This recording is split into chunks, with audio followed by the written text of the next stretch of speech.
And welcome back to the Jays and Confused podcast. I'm Jeremiah Broderick. Joining me as always, Matt Mislinski. Been an up and down week for the C's. Had a heartbreaking loss to the Knicks earlier in the week. Yeah. And then yesterday we had a kind of a mollywhopping of the clearly tanking Chicago Bulls. Matt, where would you like to start in all that? I would like to pretend that Knicks game never existed, but I don't think that's fair. Yeah, I guess we can start there. That was just tough. It felt like an end-to-end, like we just got outplayed kind of across the board. Like our defense was like, the Knicks showed that they are capable of being a better team than us. I think it didn't help that we had what seems like an incredibly off day because it was like a 12:30 game. I don't know. What were your biggest takeaways from that game? It seemed like it was a rough one. It did seem like probably the worst loss of the year, just in terms Yes. of everything going wrong. Like defense, offense. It almost seemed like a little bit more of a Knicks blowout than a Celtics collapse. I know they were just coming off getting blown out by the Pistons, and you could really tell they came out with a lot of energy in that game. Yeah. Jalen Brunson just hit a lot of shots, too. Not a ton of, positive storylines out of it. I thought Baylor Shireman was maybe our, best playing player in that game. Got 10 and 13. Yeah. Continues to start. But yeah, I think it was an interesting matchup that I know we had kind of circled for a while, just because we are in this battle for the 2 seed with the Knicks going back and forth. And more than likely, this will end up being a second round 7-game series this year, which will be really interesting to watch because we've seen both these teams kind of show how capable they are of having these games and going on runs against the other. Yeah. Yeah, I think that's a fair way to put it. I mean, our three-point shooting that game was atrocious, which seems to be like a little bit of a trend lately. Obviously, we had that game against Miami where we started the game 1 of 20 from 3, and then we did come back and win that one. But this one, it just felt like no matter how open the shot was, I had like so little confidence that any of them were going to fall. It felt like a lot of our guys were just flat on the offensive end. A lot of them were kind of front rim, like they didn't have their legs under them or something. So yeah, that was a tough one. It did feel like in that one, and it's tough to not. I mean, it's not tough to not overreact, but I went on and kind of saw what like the fan base reactions were, and it's tough to put. I thought you were going to say that the fans were complaining about the refs in that game, because that was a I lot of what I didn't saw. I didn't From love the refs in that game, but I also think we got thoroughly like outplayed. So it's I tough think to put that all on the refs. I think the timing of it was big because we had just come off the game before where we had shot really poorly in the first half, and then in the third quarter just kind of flipped a switch, started hitting threes and scoring. And there was a similar moment against the Knicks where we were just missing everything, like missing wide open threes in the first half. And then that third quarter, Jaylen Brown kind of turned it on and started going to the rim, and it was like, okay, let's turn this one around too. Like, here we go. Yep. Really in that mid third quarter that we hit a run of bad calls.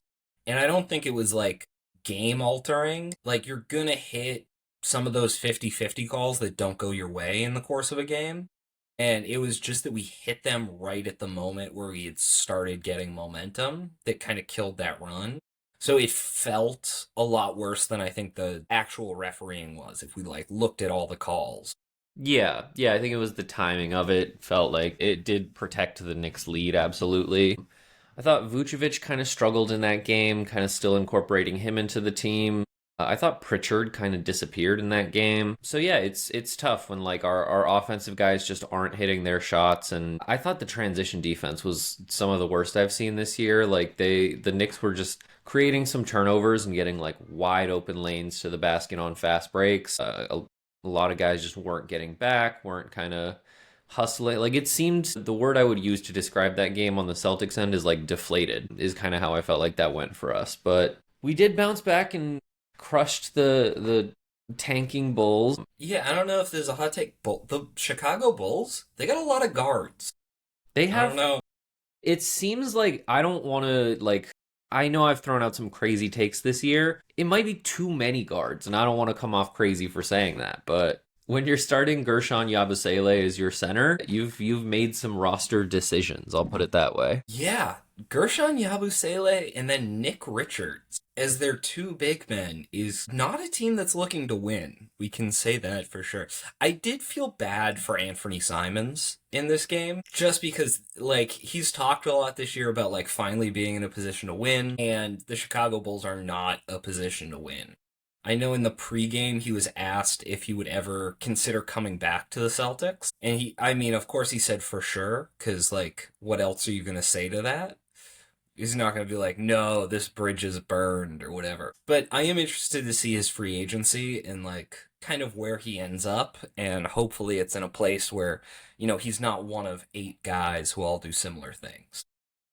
Yeah. And of those 8 guys, not a ton of them did it very well last night, which was, a little bit of fun for us. Like, it was a good morale boost going into the All-Star break, reminding us of what this team is capable of. Also put us back ahead of the Knicks in the standings, so we have that half game cushion again. But yeah, it was tough to watch them try to get going. 105-124 was the final score. I thought it, like, didn't feel that close at any point. I liked Dillingham, who they just acquired from Minnesota as part of the Dosunmu deal, and I think they've got, like, obviously Josh Giddey is out and they were building a lot around him, but yeah, if Patrick Williams isn't, like, living up to the potential they had in mind for him when they drafted him, I'm like, I don't really know where this team is going next year either. So Anthony Simons, I think, will certainly be entertaining offers. Yeah, it seems like they have Buzelis and Giddy are kind of their guys, and everybody else is just moving through right now,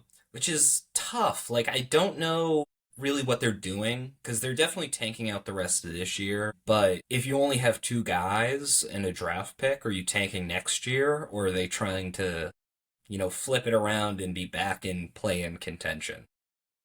Yeah, and even if more guys develop, it's like I think they're looking for development from like Dillingham, who's kind of an undersized guard, from Jaden Ivey, who's a shooting guard. Like it's just Colin Sexton is on their team. I don't know how permanent that's going to be, but it seems like the development would be coming from guys who overlap with either Josh Giddey or a little bit with Buzelis. So their roster construction is just, we had, the theory that they were just going to stockpile all the guards in the league and then like ransom them at the deadline.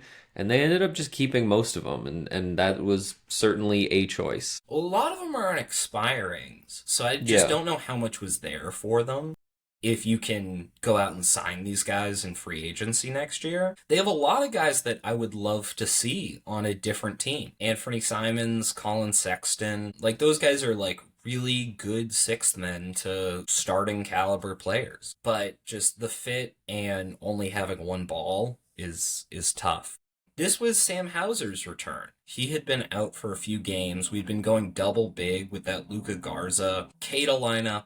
I was kind of relieved to see him back before the All-Star break. I gotta be honest, I did not love the Luka Garza Keita lineup. It was No. plus in its minutes. I think it was plus 6.6 per 100 possessions. So not terrible, but we just looked so much stiffer out there.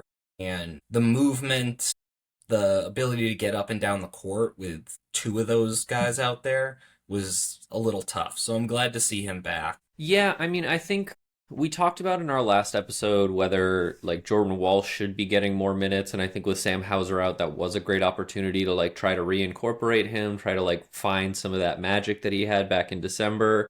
The double big lineup, I'm still confused why we really haven't seen Vucevic and Kate on the floor together, because Vucevic is a better shooter, better spacer, probably about the same rebounding wise. I mean, Garza in spot minutes this season has shown like I will get 4 rebounds in 1 minute kind of a thing, but he's not particularly faster than Vucevic or like a ton more agile, so it's weird that we're sticking with exclusively the 2 bigs that like provide a little bit less spacing, a little bit less offensive variability. So I don't know if that changes after the All-Star break. Maybe we have some more time to do practices and figure out like how to fit Vucevic into that defensively.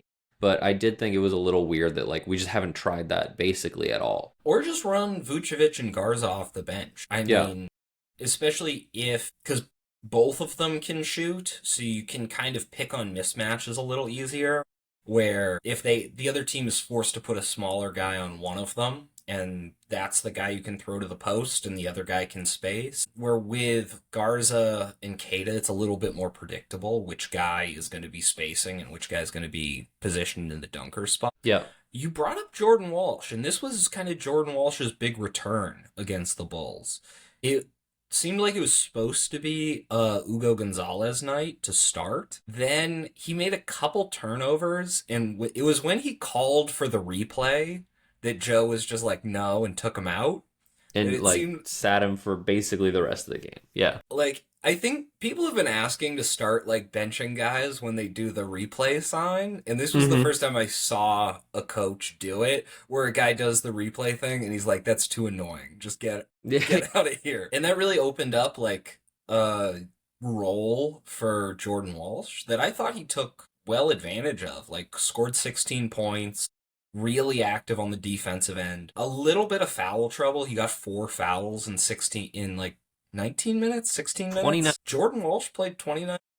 Jordan Walsh had like a lot of opportunity in that game, which is interesting that it's the game that Sam Hauser came back that he was able to do that. Yeah, 29. Damn. So that's not too terrible on the foul front, 4 and 29. But yeah, it seemed like we just decided in this game not to go with double bigs, and that opened up the minutes for Hauser and Walsh. Where Yeah. when Hauser was out, Jordan Walsh didn't play in those games really. Yeah. Um, Which was frustrating. yeah, I know. Yeah, I Because we mean, I haven't think seen Jordan Walsh play badly all season. Like every opportunity he's had, he's kind of taken advantage of. And even in the games where he hasn't like gone off and gotten a bunch of steals, I don't think he's done anything that's like damaged the way we play or slowed us down or, yeah. I mean, he's had a turnovers or couple games anything. where he got in like early foul trouble, but it's not like he hasn't had games where he comes in, misses 10 shots, and has 3 turnovers. Like that doesn't happen with him. He's an interesting like comparison to Sam Hauser, who like the adjective I will forever associate with him is just like solid on both ends. Like I saw him take a two the other day. That was cool because we haven't seen that many of those from him this year. But He's Sam taken a Hauser, few this yeah, year. Last year it was way more like just would not shoot within the arc.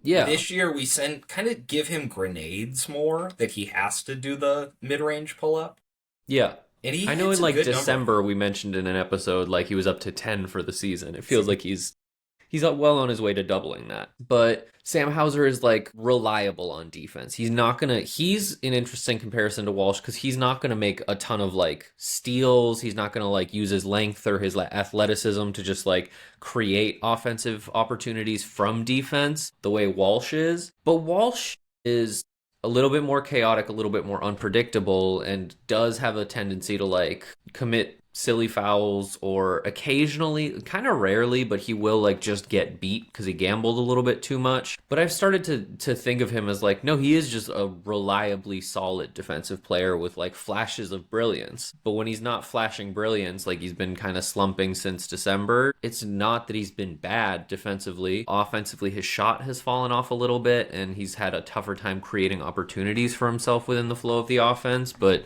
again, like if he's playing 15 minutes and scoring 4 points and getting 3 rebounds and a block and a steal, like that's a good performance off the bench from him. And there have just been too many games where he just didn't have the opportunity to even do that. And that was frustrating. But I thought he had a great game last night. Yeah, I mean, shot well from the field, still like 1 of 4 from three. I think his 3 point shot is something he will spend a lot of time on in the offseason, but ended the night plus 15 in his minutes. There's going to be a conversation. I'm going to save it until a later segment in this show.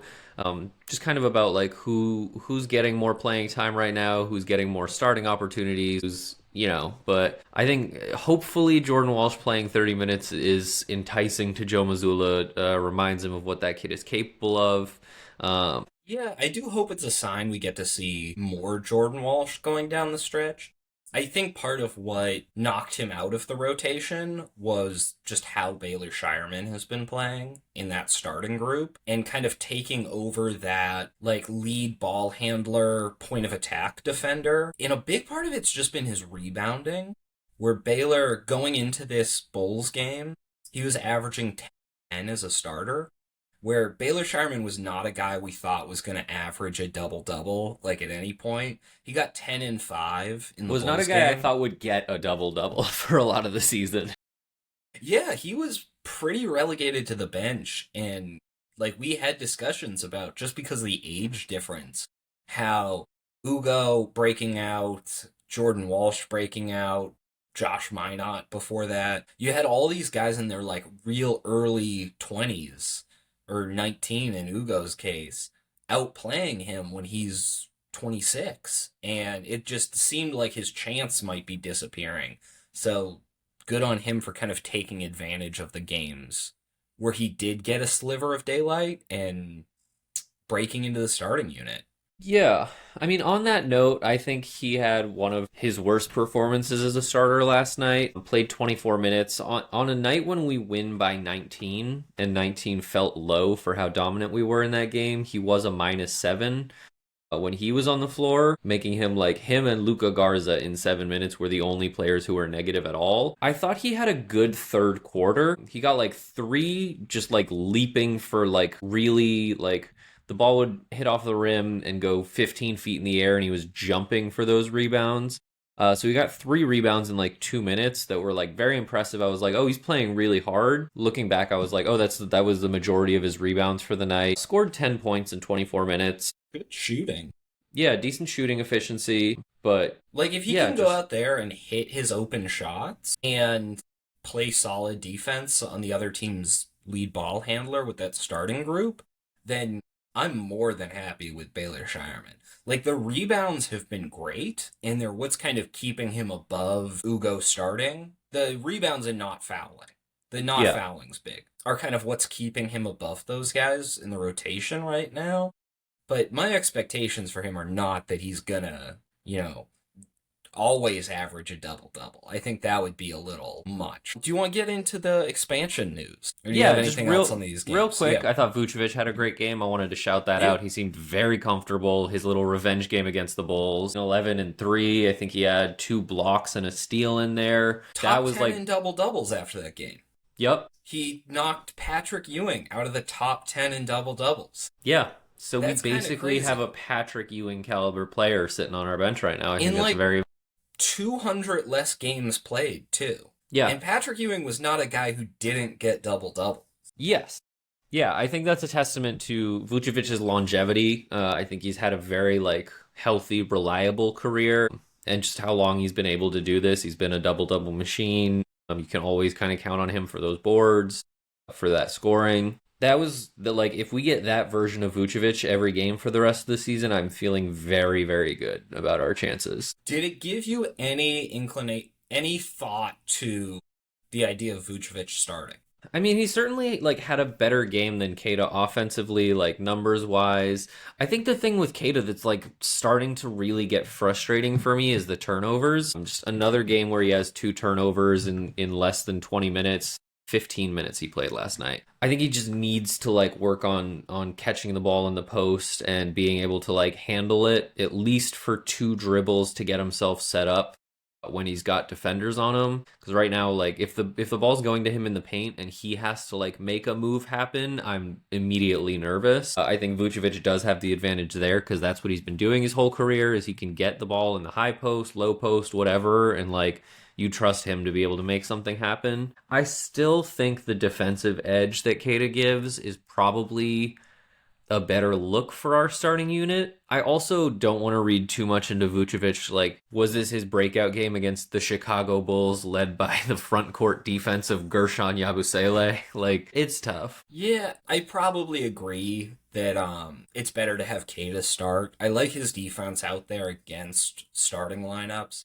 I think the argument on the other side would be Keita kind of earned more minutes in this game. He was clearly playing better. And if we're going to have Pritchard coming off the bench, having two offensive guys at Yeah. that caliber coming off the bench is a little much. Like, if we're kind of divvying up resources, we would want one of those guys starting just because they are two of our best, even right now, maybe three offensive players. if it goes like Jalen, Pritchard, Vooch, and then Derek White as a fourth, it's very rare to see you have two of your three best offensive players coming off the bench, where you would normally kind of try to start one of those and then have one in just like a pure sixth man role. Yeah, I think it was interesting that Peyton Pritchard was back on the bench in this game, that we started Sam Hauser and Shireman, because for most of the year it's been like Pritchard, White, Jalen, and then one of the wings, and then Kada. So it's interesting that we're now going two wings. I also think that's for good. I think we consider Shireman a guard. Yeah. And without Anthony Simons in the lineup, we really need a scoring punch to come in.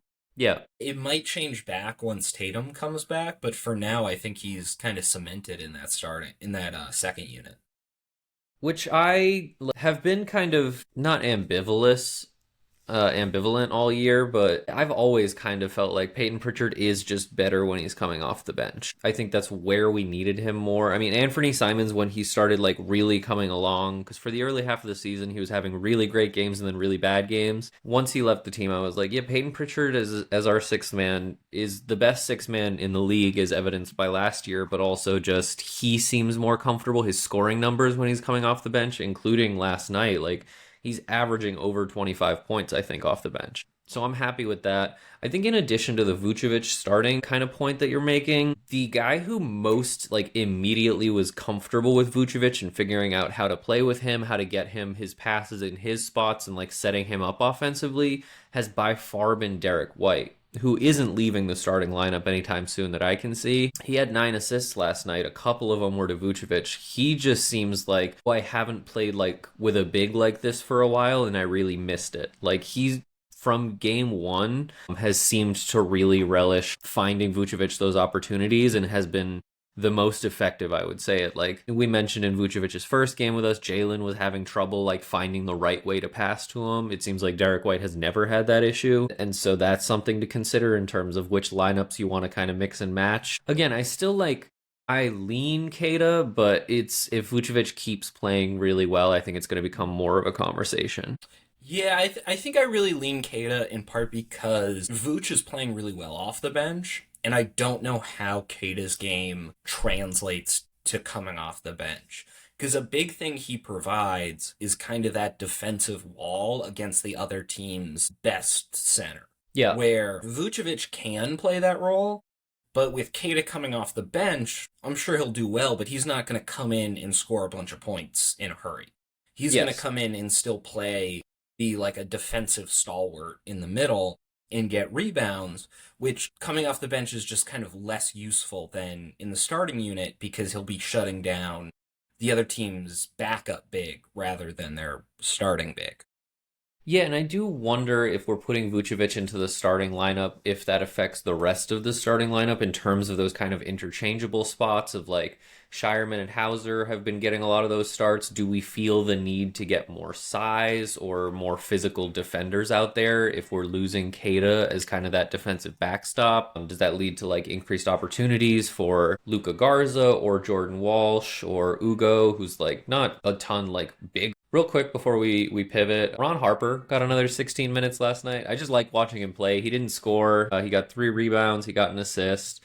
Just kind of was out there, but I'm happy that he's found his way into the rotation. I still think it's a little weird. We offered Amari that contract, and I don't think he's played since then. We haven't offered Ron Harper that contract, and he's been playing a fair amount since then. So I'm hoping that we can extend that to him. I'm sure we're just navigating the financial stuff and trying to stay under the luxury tax. But yeah, it's fun to watch the Celtics beat up on a weak team sometimes, and that's what yesterday felt like. Yeah, that's my assumption right now is that we have like $700K under the tax, and whenever we reach the date where whatever we would pay Ron Harper for the rest of the season is less than that, then we'll offer him the contract. So I do have a question, actually. I'm just realizing it. When we announced that we were signing Amari Williams, it was like 2 years, 2.67 million or something like that. I think I was operating under the extension that was a extension. That took effect this year, right? So it's really a this year and next year, not another 2 years. Yeah. Okay. I'm a little bit less. Yeah. I was like, damn, we locked down Amari for that cheap for 2. Yeah. Okay. All right. Well, we still got him for cheap next year, but after that, we'll have to make bird rights, and I don't think he'll have to play teams pretty will be banging down the door for Amari. Yeah. Because he'll be our third or fourth center in the rotation next year Yeah. still. So I don't think he's going to have some super expensive contract after that. No. All right.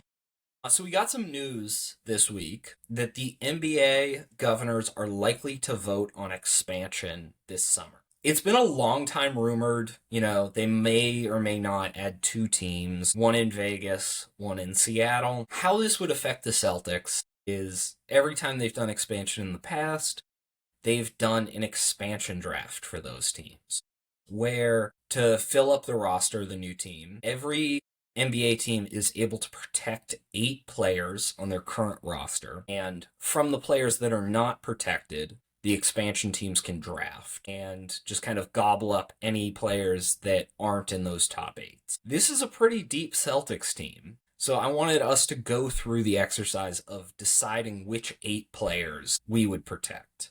Now, going through it, I think we're going to end up with pretty similar lists, but there was a lot of guys I considered for the last spots.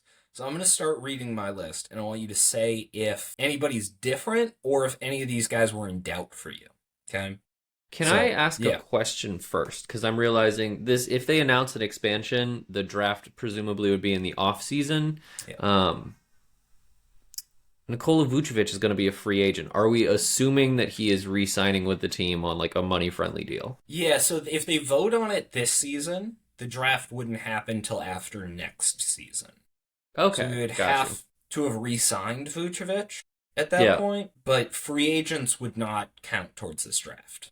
Okay. So I started with the obvious: Jason Tatum, Jaylen Brown, Derek White, Peyton Pritchard, Neemias Queta. I feel like those are like the locks, the obvious 6 that have to be in there. After that, I have Ugo Gonzalez. And then for my last spot, I ended up picking Jordan Walsh. Do you have anything different than me? So Derek White, Peyton Pritchard, Jaylen Brown, Jason Tatum, Neemias Queta. Did you do 7 or 8? 8. Derek White, Peyton Pritchard, Jaylen Brown, Jason Tatum, Neemias Queta, Jordan Walsh, Ugo Gonzalez. Who was your 8th guy? Jordan Walsh. I only counted 7, unless I missed somebody. I don't know if you said Vucevic or Sam Hauser. Derek White, Peyton Pritchard, Gonzalez. Oh yeah, that's 7. You get an extra guy. Yeah. Who do you have as your extra guy? Sam Hauser is my extra guy. Or honestly, if I'm assuming Vucevic is re-signing, this would be after next season. If we're staying under the luxury tax, then we've got like kind of a blank check going into the following season. Do you want me to go through my honorable mentions? Yeah, because I'm really like, if this is a season and a half away, I'm like, yeah, I have. So I think Sam Hauser's interesting just because we have him locked up for the next 3 seasons. Yeah. So we actually have him through the 28-29 season under contract. 28 years old, so he'll be 31 at the end. Kind of right in the middle of his prime. Baylor Shireman, starting for us right now, still on a rookie deal. I think after that, you got to start looking at Ron Harper. Because if you're kind of projecting progress over the next year, he's a young guy. We'll see what kind of contract we sign him to, but my guess is it's going to be something similar to what Amari Williams is on, which would be less than even a veteran minimum. Then the other guys I had as my honorable mentions were Luka Garza and Amari Williams. So Luka Garza's a rotation guy for us. Started games pretty recently, ish 27, but that's really the age we want guys for this team, is that 27, 28. And then Amari Williams just signed really team-friendly deal, still young, seems like he's a guy we're trying to develop. Yeah, so I'm going to go through my thought process. Amari Williams for me is out.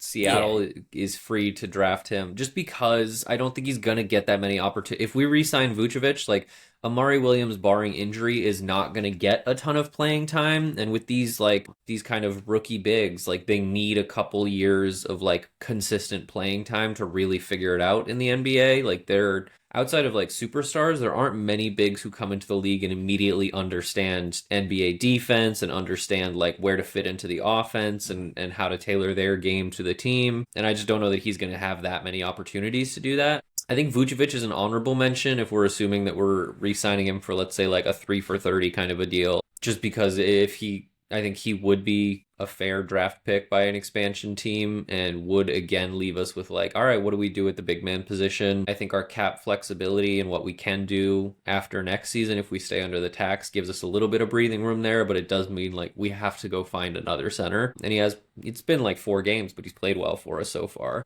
Luca Garza, I like. Really, I think Sam Hauser and Baylor Shireman are Yes. my top two from that group, with Ron Harper as like a, if he blows up next season, he would be in there. Yes. So here's the thing is like I love Ron Harper. I think he's really, really good. It's just it's at such a tough position for us. I think right now Baylor Shireman is better than Ron Harper and they do kind of similar things. Sam Hauser, I just think like he's having a decent season, but I also know that Sam Hauser is not the full version of Sam Hauser until he has Jason Tatum next to him and then he goes to like a different level. And so I'm more likely to keep him for the like veteran experience, the 3-point shooting, and how well he plays off Jason Tatum, giving Tatum that like extra shooting threat that he just knows like, oh, if I can dribble penetrate and find Sam Hauser in the corner, like I know that shot is cash. Baylor Shireman is tough. Like it comes down to it's always gonna come down to like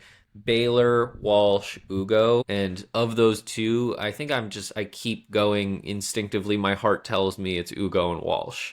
I think Shireman's age factors into that a little bit. He's just older, which in some respects, like he lines up with Jalen and Jason's timeline a little bit more, but he also hasn't had the full like 5 years of NBA playing time behind those 25, 26 years. Yeah, he's been playing really well. I think of those, it really is also, I think, the direction that I hope Ugo like develops in is more as a ball handler, and it is a little bit of like a gamble of like Baylor Shireman right now can handle the ball a little bit, can create opportunities for himself and a little bit for others. But I just think Ugo's size and defensive tenacity, if he can learn to replicate some of those things. The shooting, I'm like, this team is Derek White and Pritchard's season-long kind of dip in shooting numbers aside, like this team is still kind of full of shooters. I think Jordan Walsh is going to spend the offseason just working on his three. I don't know. For me, it's just like I like the defense and the hustle more than I like the shooting. I can see that. I do think it's going to be thought of in terms of role a little bit, where, like we can see right now, where we're starting Baylor Shireman and Ron Harper Jr. has gotten a lot of opportunities the last handful of games, that a ball handler is kind of what that like core six that I laid out like really needs, is another guy who can ball handle off the bench or as a starter. I don't know that Ugo's there. Like, I know he played point guard at lower levels, but he's really more in that like hustle wing, big long defender who really like stops the other team's point of attack, grabs rebounds, gets steals, and that's a great archetype. But the problem is, Jaylen Brown and Jason Tatum are also big wings, and that doesn't leave a lot of room for other big wings on this team. And Sam Hauser is an elite shooter, which kind of sets him apart. And then after that, you kind of have Jordan Walsh and Ugo trying to figure out where they fit in. And especially if they're having trouble fitting into that role now, once Jason Tatum comes back and there's even less minutes, it's hard to invest in the big wing spot right now because of the other guys we have on this roster, where Baylor Shireman and Ron Harper Jr. can both really play that guard spot a little bit better. And at a certain point, you're not thinking which player's better. You're thinking who fits next to Jason Tatum and Jaylen Brown. Yeah, so I think that's actually where I'm coming from right now we're seeing Baylor Shireman and Ron Harper getting the starts because we need a more ball handling with Anthony Simons gone, with Peyton Pritchard now moving to the bench. Like right now we need ball handling. I also feel like that kind of role, the need for that role, vastly diminishes when Jason Tatum comes back. Like I see that as like we don't need another point guard. We need Jason Tatum is going to be bringing the ball up the court, playmaking for himself, playmaking for others. Like that is going to, we don't like Baylor Shireman. If Jason Tatum and Jaylen Brown are both healthy and on the court and Derek White is out there with them, how many minutes do we expect Baylor Shireman to be handling the ball? Like that is He not a doesn't position of like he doesn't I j- handle the ball a ton, but he does make like very quick passes around the perimeter, and I trust his jump shot a lot more than I do Jordan Walsh and Ugo. You know, he was shooting 45% from 3 pretty recently, and the level of a shooter he was all throughout college makes it like a really consistent looking jump shot. You've seen like he's gotten really good at the no dip looks where he catches it high and shoots high, and just being able to hit at a higher percentage and take less time on your jump shots when you're playing off of Jason Tatum, those are things we're going to want from that fifth starter or fifth guy in a lineup. yeah, I mean, I think that's fair. I am just kind of like we just saw against the Knicks what happens when our 3-point shots aren't falling. And You got to make sure they fall. yeah, you're gonna have those nights, but it's more like what are we doing when they aren't falling? Like from that fifth spot, I'm like Ugo and Jordan aren't terrible shooters. It's not like they're awful. I think that is a skill that will continue to grow. With Ugo, the big thing is he's 19 and he's Yeah. gonna get better at pretty much everything, presumably, because that's how 19-year-olds are when they enter the NBA. But I think both of them have shown stretches where they can be like very reliable 3-point shooters. So I don't think that that's like an element that's missing to their game. I think it just needs to be like the consistency needs to be developed, which like they're also in their first year of getting real minutes. But to me, it's more like, yeah, we're having a game against the Knicks and we've got a healthy Jalen and a healthy Jason and a healthy Derek White and Kata's out there or whatever. Let's say Vucevic is out there for floor spacing and the 3-point shot just isn't falling. Like, what do I want in those situations? I want a cutter. I want a backdoor cut. I want someone who can be in the dunker spot. I want, like, Walsh and Ugo provide an offensive element that Baylor can't provide, and I think that's also important to note. Like, easy shots next to the basket are a godsend to a struggling 3-point shooting team. So I think like we've seen in the past few years, like the answer anytime the Celtics aren't like winning enough games has been like, well, we just need more 3-point shooting. We have like 5 elite 3-point shooters, but we just need more 3-point shooting because like if 5 elite 3-point shooters have a bad night, you lose. It won And us a championship and got us to another finals, it did do but what that, does but we that prove? also we also had like that team had guys who could like Drew Holiday was very good at things other than shooting. Like the I think like Jordan Walsh to me obviously isn't the point guard that Drew Holiday is, but like that defensive element and the ability to just like dart around the floor, intercept passes, do all those things. That Celtics team that won us a championship was one of the best defenses we've had. And this year, we're kind of riding on our defense as well. I think we have the second best defensive rating in the NBA. So, yeah, I just. That's with a lot more. That's with a lot of Sam Hauser and Baylor Shireman out there. Like we need guys who can shoot and defend. I don't think it's an either or. All right, final answers. I'm going Sam Hauser for my last spot. Yeah, I think I had Sam Hauser on my. Like, Shireman is the one that's out for me. Yeah, no, it makes me sad, but yeah, I think He's grown a lot. Like yes. I haven't always appreciated him this season, and now I'm like, oh, he's a hell of a ball player. I just think Jordan Walsh and Ugo are gonna have like a lot more. They have a lot more room to grow, and I anticipate them doing so. All right. Last segment, we're going to do a storylines draft. Going into the All Star break, got 28 games left. We're going to go back and forth and draft which storylines we think we're going to be talking most about over those 28 games. Okay. So I'll let you have the first pick in the inaugural storylines draft. I think going into the end of the season after the All-Star break, I think you're going to see a real conversation about can the Spurs take down the Thunder in the West. Okay. I had all Celtic stuff. I thought we were doing league wide. Let me pivot real quick. Celtics storylines, I think you're going to see the Vucevic Kata starting lineup kind of thing coming to a head. I think if Keita has a couple bad games, if Vucevic has a couple good ones at the right time, I think you're gonna see, at least among the Celtics fan base, there's gonna be a push for like, we just want more offense. We want like Vucevic is playing better right now. Celtics fans, God love them, but they have a notorious like short-term memory thing. Like we lost to the Knicks, we're a first-round exit team, that kind of thing. So I think the starting lineup 5 spot is gonna be under discussion. I think you follow more negative Celtics.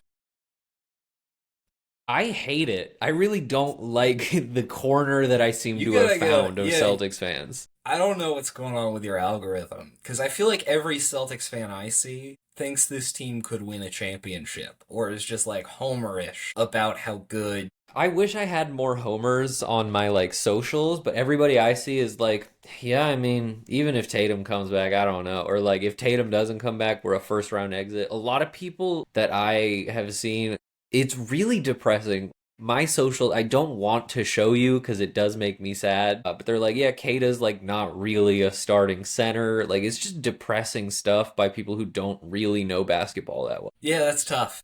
I feel bad for your Yeah, shoot me algorithm. some accounts that I should follow Yeah. because I'm struggling out Get here. some. Yeah, Kato versus Vooch. We did talk about it a little bit. I'm pretty firmly in the start Kata camp. Even if we decide like Vooch should play more minutes or Vooch should close games, I'm open to both of those because he is just such an impactful player on the boards and also offensively. But there's this kind of archetype of center that I see Nimi as kind of similar to like a Jakob Pertl, where it's like he's a big dude, like he's like 7'1", 7'2", and can go out there and when the opposing starting center, who like sometimes it's Jokic, sometimes it's, I don't know, Chet, like some of these like guys who they are a big part of the offense of the other team, Alperen Şengün, Cat Towns, that you want like a big dude to go up against them for that first 5 to 10 minute run where they have all of their energy. You know, just to kind of get a big body on them to tire them out a little bit in the first quarter. And having Kata this season has given us that guy to go just like bang with these giants. And Yeah. Vooch is capable of doing that, but I would almost rather Vooch come in energized, ready to score the basketball against the other team's second unit, where both him and Kata can kind of do that starting. So we could see it as a storyline, but I think that's where I'm going to land on it. Yeah, I also think just one final point on this. I think it is important to continue to have Neemias Queta in the starting lineup for one simple reason, and that is we are now, I've been keeping track. I will be keeping track until the end of the season. When Neemias Queta scores the first basket for the Boston Celtics, we are now 11-4 on the season. Hashtag the big ignition. It looked like including in last night's win. We were looking for him last night. He missed the first bucket, and then we went back to him the next game. Yeah, because we know our record when he scores first is impeccable. All right. With my first pick in the draft, I do think this is going to be the storyline we talk most about. Just Jason Tatum's return. Mm-hmm. He posted a long workout video the other day where, you know, he was lifting weights, and they announced he was going to be practicing doing 5-on-5 with the Maine Red Claws. They also called back Ugo and Ron Harper Jr. to the Maine Red Claws to practice with him. I thought it was Amari. I think it was Ugo and Amari. Ron Harper was in the picture with him from practice. They might have all Amari might have also gone. Yeah. But it's a good sign that we're also looking to get him like NBA level defenders for those 5-on-5s. Really, right now, I think we're like 2 Bleacher Report updates away where the Jason Tatum is now practicing with the team, and then where Jason Tatum is back tonight. Like, it's getting close, and I think sometime in the month of March is kind of when you expect it to happen. So I think we're going to be doing a lot of segments on how does he fit in with this team, what rotations are going to be like, and then also just wild speculation on which game he's going to come back for. Yeah, I know that the hypothesis has been he's going to try and come back around his birthday, which I believe is March 6th. Yeah, I watched the interview he gave after that practice with the Maine Celtics. And like we've seen our record with Josh Minot when we try to like body language hypothesize. But like to me, like again, I'm like almost 6 months off of a back surgery. And to me, the read I got was like it really feels less physical right now. It feels like this last thing is, and this is like in absolutely no way like anything other than understandable. Like I think he is a little bit scared. And I think that's totally fair and totally fine. But he was very like evasive about kind of giving any kind of, oh, I feel like I'm at this percent. I feel like I'm this close. He really just emphasized like I'm going through the progressions, which I think is the safe answer, is the responsible answer. But the way he was answering it, I was like, he's nervous about putting too much pressure on this. Like he desperately doesn't want to have anything happen to that leg again, which I think is super justifiable. And like I am willing, like I don't I'm even just think it's that.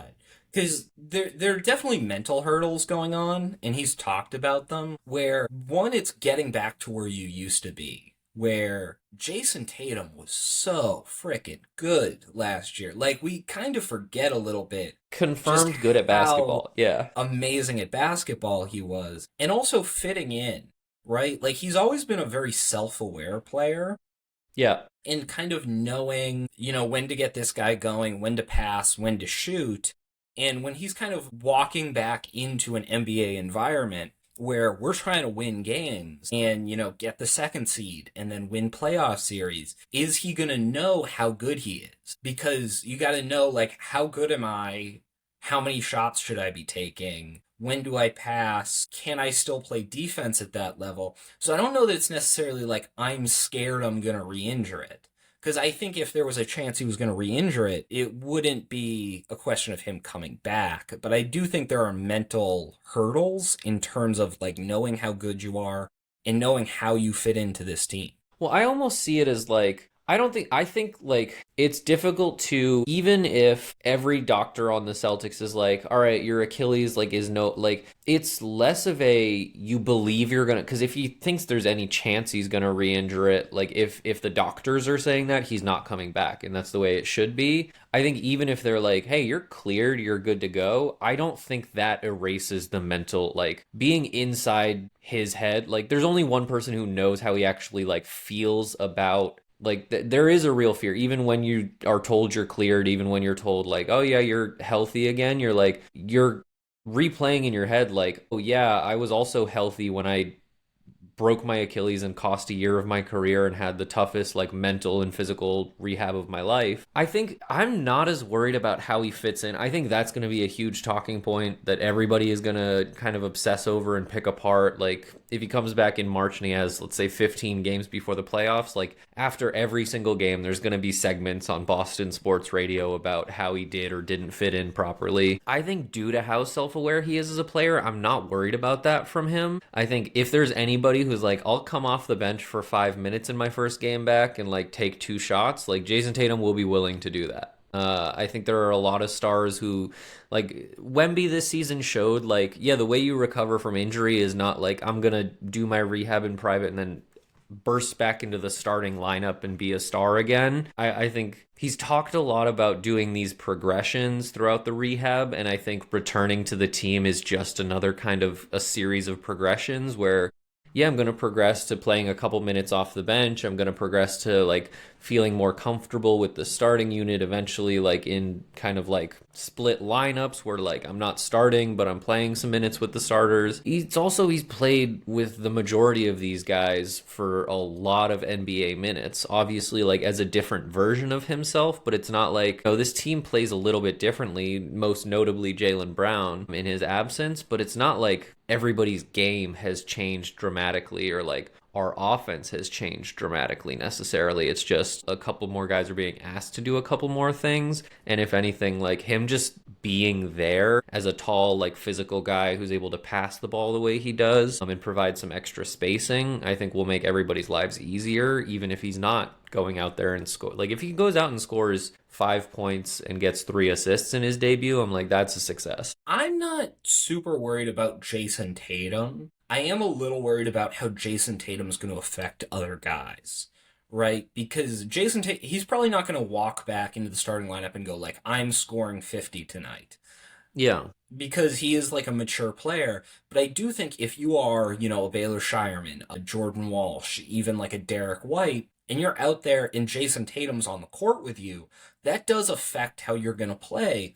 And you might kick it to Jason Tatum and be like, all right, you cook, when maybe the right decision was for you to attack on that play. And we've seen this with a lot of, like, we've seen it with LeBron a lot throughout his career, where if you're on the court with LeBron, and he can get, a 60% shot whenever he wants, then you're a lot more skittish and a lot more less likely to go on the attack. But that one player that can get a great shot, you shouldn't always be kicking it back to them because, you need a balanced attack and they're going to die if they take 200 shots in a game. Yeah. So I do think there's kind of do guys try to push it to Jason Tatum more because they know how good he is and because he is such like a high level ISO scorer? And does that then change kind of the democratization of this offense that we've seen where more guys have gotten those opportunities? And I think it could also affect Jason Tatum. Like if he's in a game and he's going to get 5 points, 3 rebounds. He's working his way back into it, but he knows Jordan Walsh is probably going to hustle more than me on defense. He's probably going to help us win maybe a little bit more tonight. How does that affect him? Because he is self-aware, and there's probably going to be, his first couple games back where his minutes could help us win more if they were going to a guy who wasn't coming back from injury. So I think kind of getting over that is Yeah. going to be what's tougher for him more than I think he's going to like just go out there and take a ton of bad mid-range jumpers. Yeah. I mean, it is. It's tough. It's something that I think both you and I have had to come to terms with. Is like Jordan Walsh right now is just better at basketball than us, and that's it's a tough thing to confront. What's your second pick? Storyline post All-Star game. My second pick for storyline post All Star game is where Jaylen Brown falls in the MVP race. Yeah. No, that's going to be a good one. And cause I kind of have this, can we expand this to all awards? Because I think there's a few guys on this team that we're going to be tracking the last few weeks. Joe Mazzulla for Coach of the Year. I know we talked earlier in the season about Nemise Keita for Most Improved. But yeah, where Jaylen Brown lands is going to be kind of the big one. I don't expect him to win MVP. I think that's going to kind of end up with Shea by default, but probably in the top 5. I've seen him 3 on a lot of lists, could go as high as 2. Yeah, I think that sounds about right. I also, one storyline that is not like Celtics specific, but I've heard like there are some people who want at All Star break. Adam Silver always does like a big press conference where he announces some stuff. Let's get rid of the 65 game rule for awards. I think it sucks. I think we've lost the plot with it. I think it was designed to like help with load management, and instead like load management doesn't exist for some reason. This isn't like talked about that much. Load management, I guess it worked in the sense that it doesn't exist the same way it did 4 or 5 years ago, but now it's like, yeah, we're not going to have like We just get more Joker injuries or now. Wemby. Yeah, I'm like, we're keeping the best players in the league off of all NBA teams based on actual like injury. So it's like, sorry, Wemby, you played 64 games, so you're not on an all NBA team. Sorry, Joker. Yeah, you averaged another triple double in 59 games, but you don't get to be on a third team. Like, it doesn't make sense anymore. So I think it's going to be interesting to see if any kind of moves are made there, and how that might impact the MVP race. But for now, I do think it seems like, barring like an ankle turn or something, Shea seems pretty comfortable in the lead. Um, One thing I think could kind of fix it, and I don't know how Adam Silver would do this, but if for NBA awards, instead of looking at per game, if we started looking at totals, because that's, what they do in football, total number of passing yards, in baseball, total number of home runs, total number of RBIs. They don't look at like, what did you do per game? They look at what you did over the whole season. And I think that would be a good middle ground where if Jokic is averaging a triple double with 30 points a game for 59 games, and a guy is averaging like 25 and 5 for 65, it doesn't make sense to have him above Jokic. So I think if we voted on awards just based on like total points, total rebounds, total assists, total PR, and percentages, that would be kind of a good middle point between saying like this is a pure cutoff, but also incentivizing them to play more games. Because I think the fear is you're trying to just like boost your numbers and load manage, so you only play games where you like are really feeling it. And if you're more incentivized to, go out and score 15 on a night where, your leg might be bothering you, but you can still kind of play. Yeah. Yeah, I think it's interesting. I think it was Chris Broussard was talking about this. Yeah, like when he was a voter during one of Steve Nash's MVPs versus Shaq, he was like, yeah, the voters consider games played like way before we put in a 65 limit on awards. Voters think about that. So even with totals, how much are voters going to be like, yeah, Joker's totals are higher than this guy who played 71 games, but the guy played 71 games to 58 and like regardless of the system, like there I think it's at some point you should just trust the voters to do their jobs. And instead of kind of like putting these limitations that again are at the end of the season, like the all NBA teams are not going to reflect the best players in the league. Like they're just not, and that's tough to swallow. Yeah, I agree. I do think that voters more use the games played as a tiebreaker in a lot of Yes. senses. Yeah. And I think this rule change was trying to get them to react to games played more than they were. Because a lot of guys were playing in like the high 50s, low 60s and still making teams, that the NBA would have liked to see them, kind of miss in exchange for a guy who plays all 82 but has borderline all-star to all-star number of games. Like if this year Brandon Ingram versus Kevin Durant, if this rule wasn't in effect, you would always put KD on those teams. But if you looked at total, it might go Brandon Ingram just because he played 30 more games. I'm taking Scotty Barnes over Brandon Ingram. Yeah, I know. All right. What's my What's your next next one? draft pick? Yeah. Who's this team's eighth man? Because when we go into the playoffs, as happens every year, the rotation's gonna shrink to eight. You're gonna have your starting five, and then a wing, a guard, and a big off the bench. So let me just guys who are definitely gonna be in. Because I think there's seven locks right now. I think it's Peyton I Pritchard, think the eighth man is Jason Tatum. Derek White.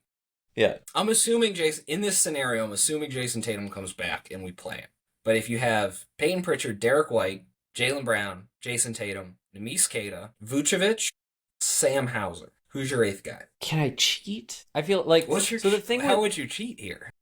Joe Mazzulla doesn't believe in traditional lineup knowledge. So the traditional lineup knowledge is you have your eight guys that you play in the playoffs. The traditional knowledge also says you should have a consistent starting lineup, and Joe Mazzulla has felt very comfortable. And a traditional like closing lineup. All season, Joe Mazzulla was like, I don't need your rules, no walls can hold me. That's kind of been his vibe. I think he can do those seven guys for sure.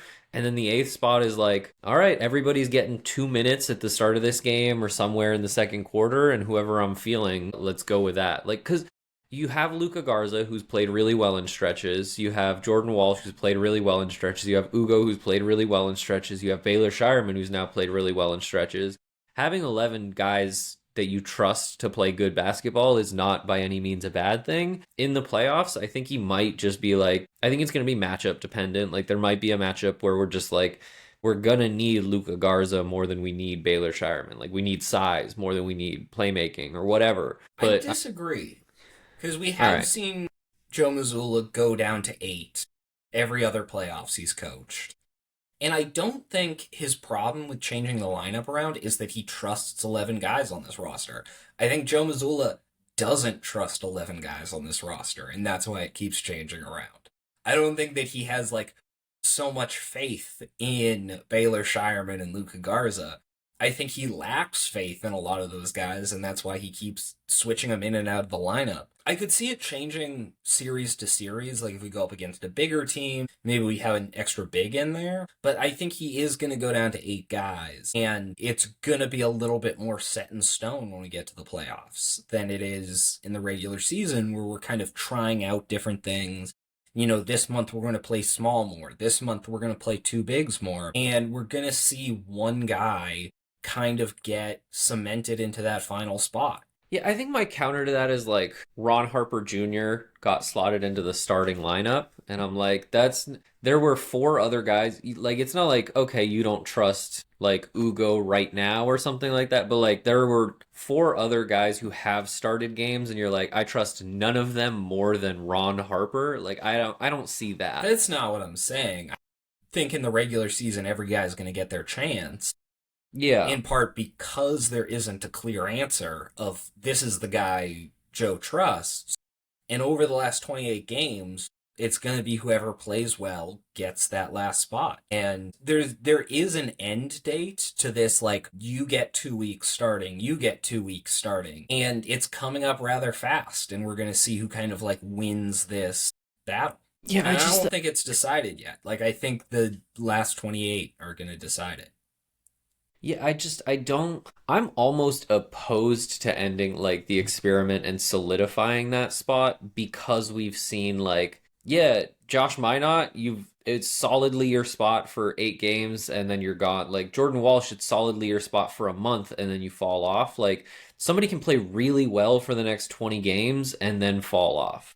And I think like Joe Mazzulla, one of his greatest strengths as a coach is the flexibility to adapt to that and be like, all right, like you're just not having a good week, 2 weeks, whatever. Like that's fine. We have another guy who is probably ready to have a good 2 weeks. And this team has no shortage of those guys.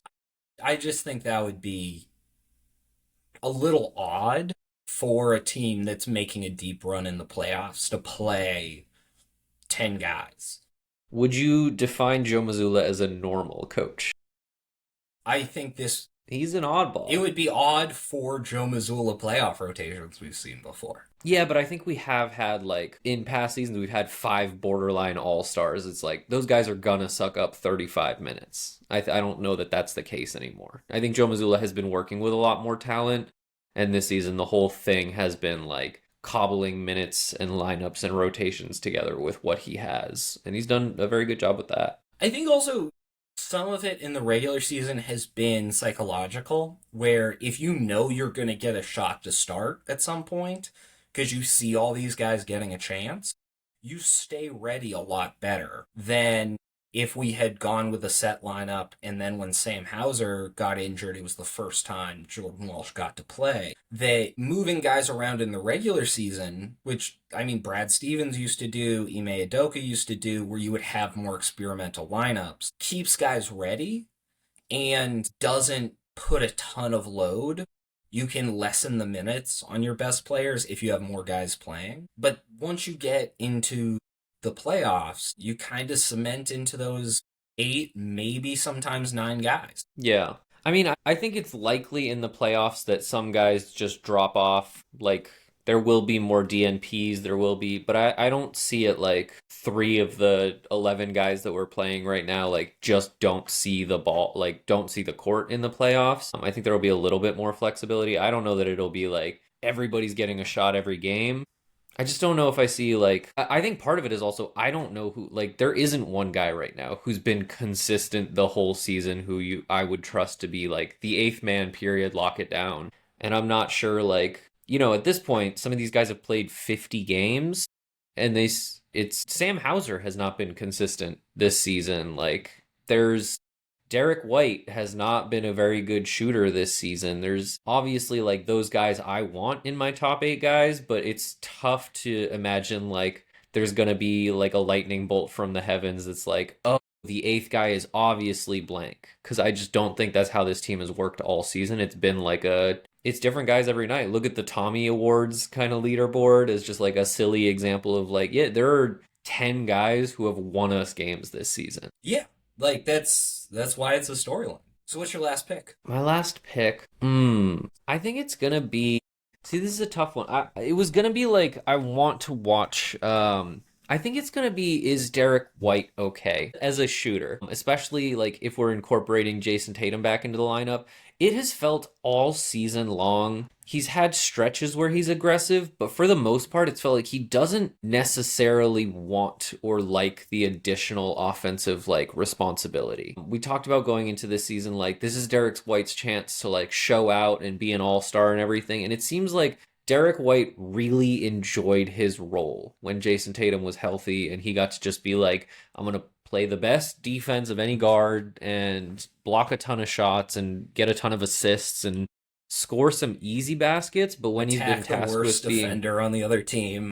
yeah, Yeah. when he's been tasked with like, all right, Derek White, your ball, go make it happen. It doesn't seem like he's wanted that role a ton, and it seems like he has struggled with it at times. So I want to see if we're reincorporating Jason Tatum back into the lineup, even if he's not obviously at 100% or anything like that. Does some additional pressure taken off Derek White help him find his shooting stroke? Because I think that's what we're going to need in the playoffs. Is like Derek White can't be shooting 30% from three in the playoffs. Let me answer it with one word. Yes, Derek White is okay. Okay.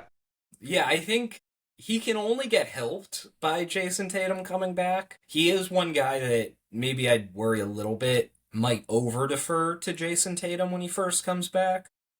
Yeah. Because they did have like a great chemistry on those like pick and rolls where Derek White would set the screen and then relocate and force a switch onto Jason Tatum or get an open three. So I can only see that really helping him if we kind of start running those actions again. But just overall, I'm not too worried with Derek White. Like, his plus minus has been awesome all year. Still gets a ton of blocks, knows exactly where to be, and the shot's going to revert to the mean at some point.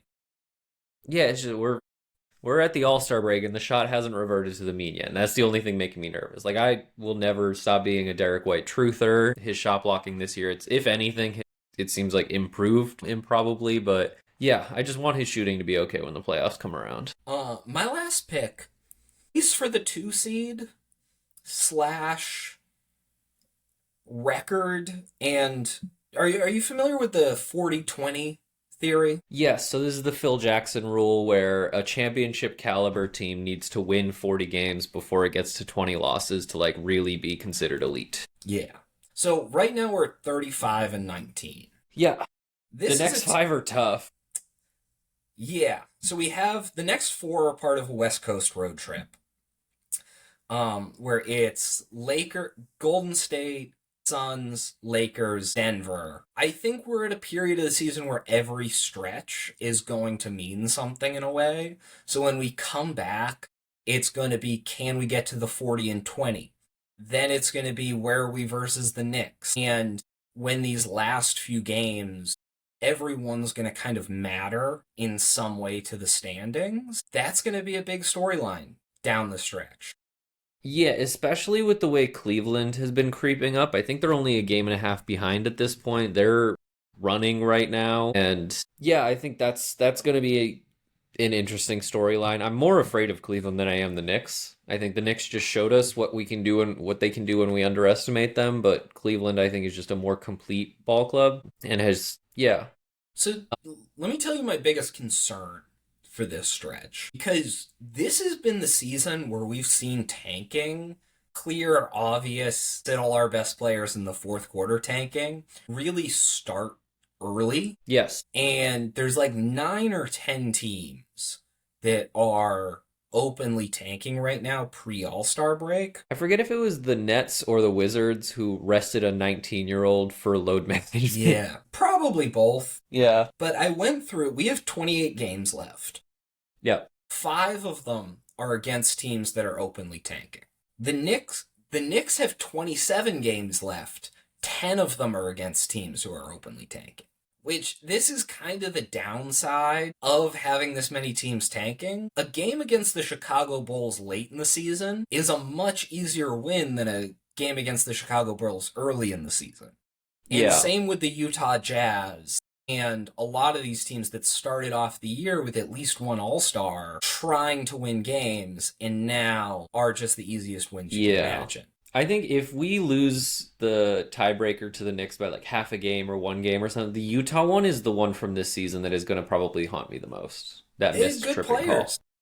They The missed did, tripping but call was tough. that's the loss that I'm like, That was like should have been a win. But the Knicks still have 2 games against the Utah Jazz.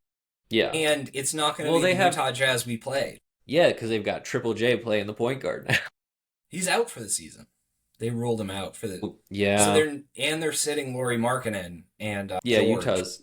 Yeah, I think like this the 40-20 rule, I did look it up. I think there have been 4 exceptions in the last like 30 years, like NBA champions who didn't hit 40 wins before 20 losses. Looking at the next 5 games, the Phoenix to Denver back to back, like Denver on the second night of a back to back. That I don't know if we're getting 5 wins in a row right now. Maybe after the All-Star break everybody comes back rejuvenated and we'll see how it goes, but yikes. One can hope. Yeah. All right. That's been the draft. Thank you all for tuning in, and we'll see y'all next time.